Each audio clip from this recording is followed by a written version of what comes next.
டே 2 today's morning 4 மணிக்கெலாம் என் journey start ஆகிடுச்சு. சென்னை வடபழனி முருகர் கோயில். சென்னையிலேயே எனக்கு ரொம்ப ரொம்ப பிடிச்சமான பிளேஸ்னால் இது தாங்க நான் சொல்லுவேன்.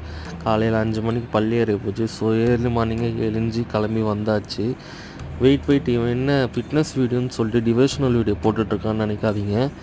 இது என்னோடய நார்மல் லைஃப்பை எப்படி அஃபெக்ட் பண்ணாமல் என் ஃபிட்னஸ் ஜேர்னியும் கண்டினியூ பண்ணியிருந்தால் இந்த வீடியோவில் பார்க்க போகிறோம். என் ஃப்ரெண்ட்ஸ்லாம் காலையில் டீ குடிச்சு வெறுப்பேற்றிட்டு இருந்தாங்க. நான் பிளாக் காஃபி வித் சுகர் போட்டு சாப்பிட்டுட்டு இருந்தேன். என்ன ஃபிட்னஸ் ஜேர்னி காமிக்கிறேன், திருப்பியும் கோவிலை காமிக்கிறேன்னு நினைக்காதீங்க. இது கேகே நகர் சிவன் பார்க். காலையில் பாருங்கள் எவ்வளோ வைபாக இருக்குன்ட்டு. எந்த சைடு திரும்பினாலும் மக்கள் அவ்வளோ ஆக்டிவாக இருக்கிறத பார்த்து எனக்கு ஒரு புத்துணர்ச்சி வந்தது. திரும்புகிற பக்கம்லாம் க்ரீனரி, எதனா ஒரு ஆக்டிவிட்டீஸ் பண்ணிகிட்டு இருந்தாங்க. அதெல்லாம் பார்க்கும்போதே நல்லா இருந்தது. திரும்பி பார்த்தா என் ஃப்ரெண்ட்ஸுங்களாம் ஆளை காணோம். சரி இதே வாக்கிங் ஜர்னி ஸ்டார்ட் பண்ணணுன்னு திருப்பியும் வீடு வரையும் நடந்து போகிற வழியில் காலையில் வாழைத்தண்டு ஜூஸ் குடிச்சிட்டு